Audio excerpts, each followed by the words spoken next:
Welcome, class. The name is Jesse Ruiz, and today I will be reintroducing a topic that has been brought up before in the healthcare industry, but I want to give it a new spin where maybe we can all understand it better. I know I did, even by simply working on this project throughout our semester. So we'll basically be talking about improving healthcare quality by improving practice behaviors. Now, why is this relevant? Why do I care? Now, basically, I work at good old UCLA Health, one of the major health systems that touches many people's lives. Number two, it's very likely you or someone you love will or has gotten sick and needed to navigate the world of healthcare. Now, at UCLA Health, something like this already exists, and it's called CI Care, which attempts to promote a culture of teamwork and compassion. But like everything, there's always room for improvement, and that's where we all come in. Now, moving on to my hypothesis, which is by improving healthcare practice behaviors, we can significantly improve the quality of healthcare. The idea here is to take something as simple as the behaviors we exercise in the realm of healthcare and rethink how we can restructure them in our daily interactions.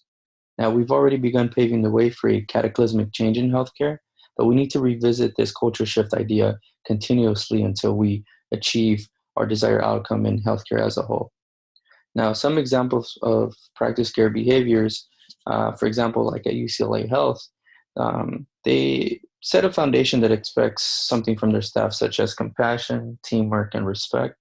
These are the words and the culture that aims to create a positive and welcoming environment for the patients. And these are the ones we want to see more in our day-to-day operations. Now, it's easy to say what we want, but it's more difficult to actually do and ultimately maintain it. Healthcare is a machine with potential, but it needs more than just a set of rules and directions to make it function properly. Research asks, no, it demands that we share the burden together. Now, let us think metaphorically for a moment. We can compare this to machines that take place of human jobs. They can get the job done, but it doesn't mean it can be done to its fullest potential. They still need human input to reach that potential. I would like to introduce the concept of Daft Punk because they're an entity that are said to be robots and produce wonderful music. However, their desire to inject an aspect of humanity in their narrative and one day to finally achieve it and have their music be the primary beneficiary. The idea that in order to reach their potential is by being human after all.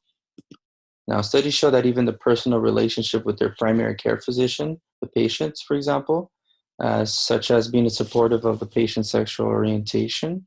This simple approach would lead to better outcome of care and patients following sound medical advice. And that leads to higher patient satisfaction and ultimately higher quality outcomes. Now, not only do we need to think about the physician to patient dialogue, we need to think about our staff to patient dialogue, our administrative staff dialogue, and often overlooked is our staff to staff interactions.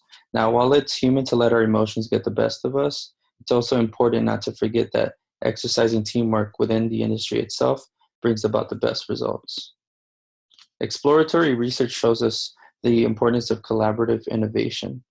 But one difficulty in attempting to assist medical and healthcare practitioners with their practices is the scarcity of empirically derived guidelines as to what's ineffective and what's not, and those behaviors practiced by practitioners. But that's why we're here, to increase awareness. Now, further research states that qualitative research methods can enhance quality improvement efforts, and one such qualitative method is the critical incident technique, which was first described in 1954, which describes effective and non-effective performance behaviors of individuals that was introduced in business settings at first, but is undoubtedly relevant to healthcare.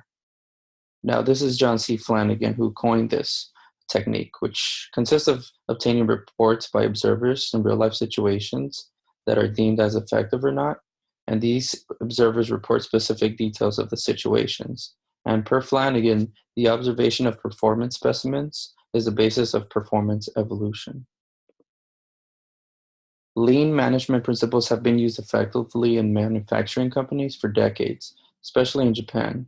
Now, the Institute for Healthcare Improvement believes that lean principles can indeed and are already being successfully applied to the delivery of healthcare.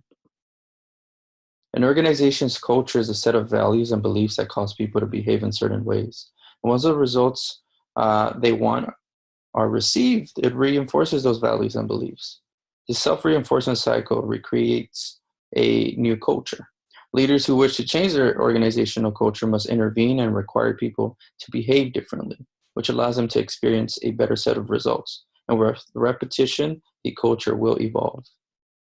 Now, we begin by reintroducing these concepts to our staff, as well as hiring new staff that believe in the same ideals and morals that ultimately align with the organizations. Now, as a team-oriented healthcare machine, we don't want to be the sage on the stage, but be the guide on the side. In other words, by collaborating and teaching each other, we can achieve our goals, or at least make our jobs easier. Compared to other industries, healthcare has been slow to identify who the customer really is. Because of the complexity, internal customers, physicians, hospitals, insurers, payers, often have driven processes. It's critically important that value be defined by the primary customer, the patient. Now, in order to become familiar with lean principles, in 2002, the Virginia Mason Institute sent all of its senior executives to Japan to observe the Hitachi air conditioning plant. They recorded workflow, measured cycle times, and documented process flow. And according to the senior leaders, they learned that healthcare has many steps and concepts in common with the production of goods. VMPS has 6 areas of focus: patients first for all processes, an environment in which people feel free to engage in improvement, a defect alert system called the Patient Safety Alert System, encouraging innovation, creating a prosperous economic organization by eliminating waste, and my favorite, accountable leadership. Now, the Institute of Healthcare Improvement believes that these management and operation tools successfully apply to healthcare.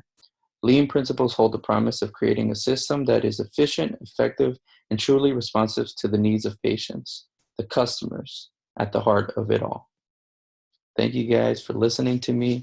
You have a good one.